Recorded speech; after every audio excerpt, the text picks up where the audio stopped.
Hello and welcome to this, my new series on VFR and IFR communications designed to make you a better pilot.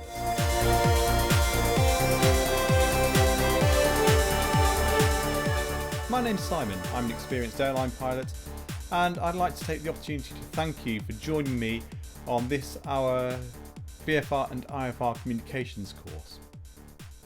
The purpose of the course is to enable both private and also commercial and corporate pilots to further enhance and improve their communication skills on the radio. Radio telephony consists of a really rather restricted vocabulary compared to standard English. Now, of course, most people are aware that English is the major language used within aviation, although of course there are other ICAO approved languages such as French, for example. But the major language used throughout the world is English. The definitive text which lays down how we should use English in aviation is CAP 413, and you can download that from the link which I'll give you, and it's from the Civil Aviation Authority. Now, of course, CAP 413 is a constantly evolving document, and therefore it's incumbent on you as a user of that document to make sure that you are using the latest version.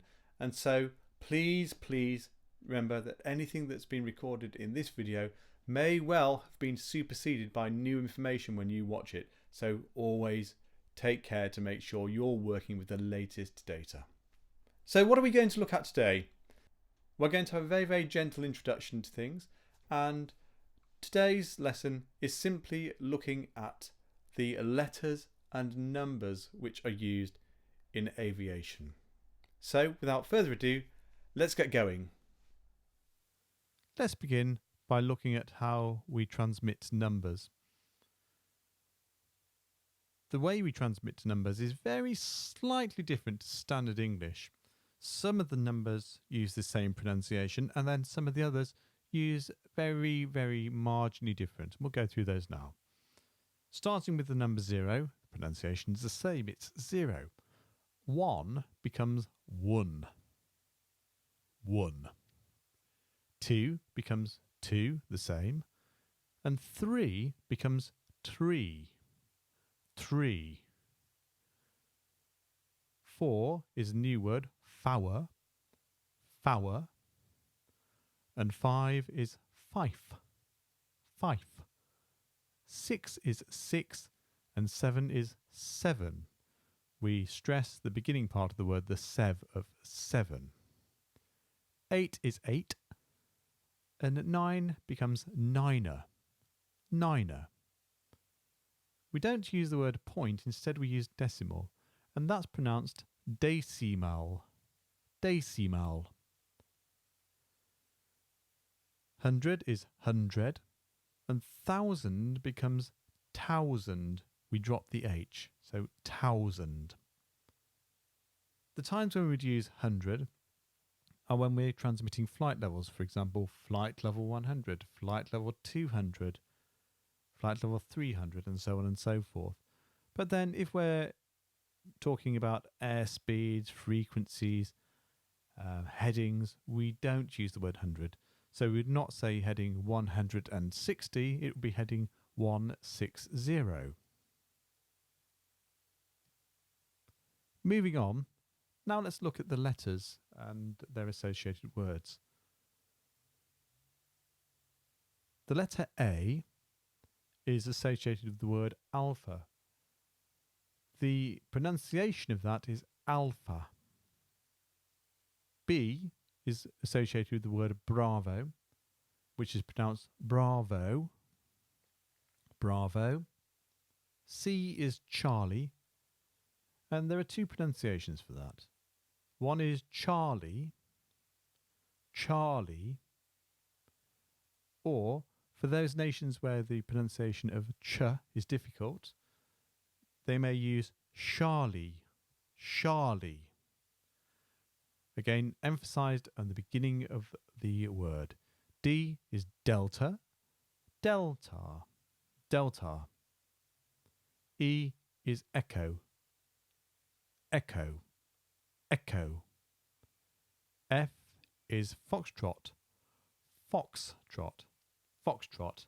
G is golf, pronounced golf. H is hotel, hotel, hotel. I is India, India, India. J is pronounced Juliet, Juliet, Juliet. K is kilo, kilo, kilo. L is Lima, Lima. M is Mike, Mike. N is the word November, November, November. O is Oscar, Oscar, Oscar. P is papa, pronounced papa, papa. The stress being on the second pa. Q is Quebec, pronounced Quebec, Quebec. R is Romeo, pronounced Romeo, Romeo. S is Sierra, Sierra, Sierra. T is Tango, pronounced Tango, Tango. U, uniform, has two possible pronunciations. The first is uniform, that's uniform, or again, in those nations where the pronunciation of the U is difficult, the form of uniform or uniform may be used. V, Victor, Victor, Victar. W, whiskey, whiskey, whiskey. X is X-ray, X-ray, X-ray. Y, Yankee, pronounced Yankee, Yankee. And finally, Z is Zulu, Zulu, Zulu. So those are all the IKO letters which we would use in radio telephony when spelling out any transmissions where they're required.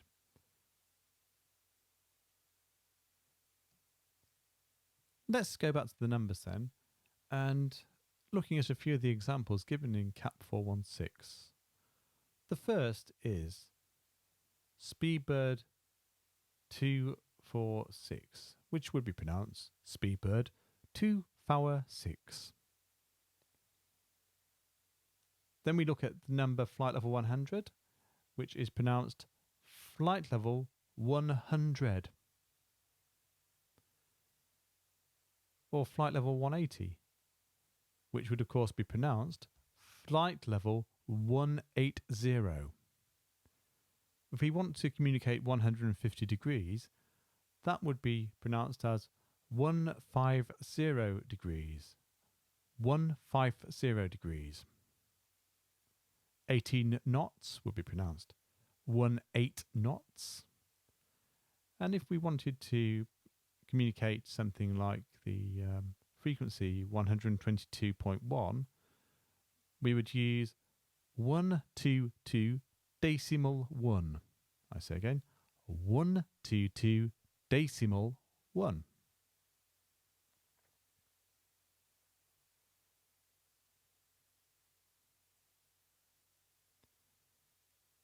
When we're talking about the letter 10, as said before, it becomes 10. 100 is 100. 2,500 becomes 2,500. If we wanted to communicate 11,000, maybe an altitude of 11,000 feet, that would be 1,000, 25,000 to 5,000. Maybe we're going to communicate a time, and that might be something like the number 0823.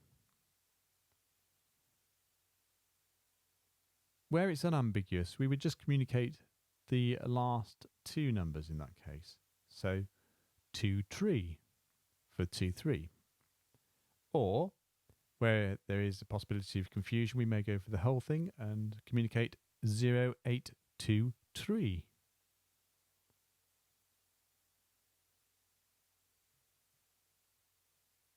Maybe the time is 3 minutes to 9 in the evening, in which case we would communicate 57, or where it's ambiguous, 2057.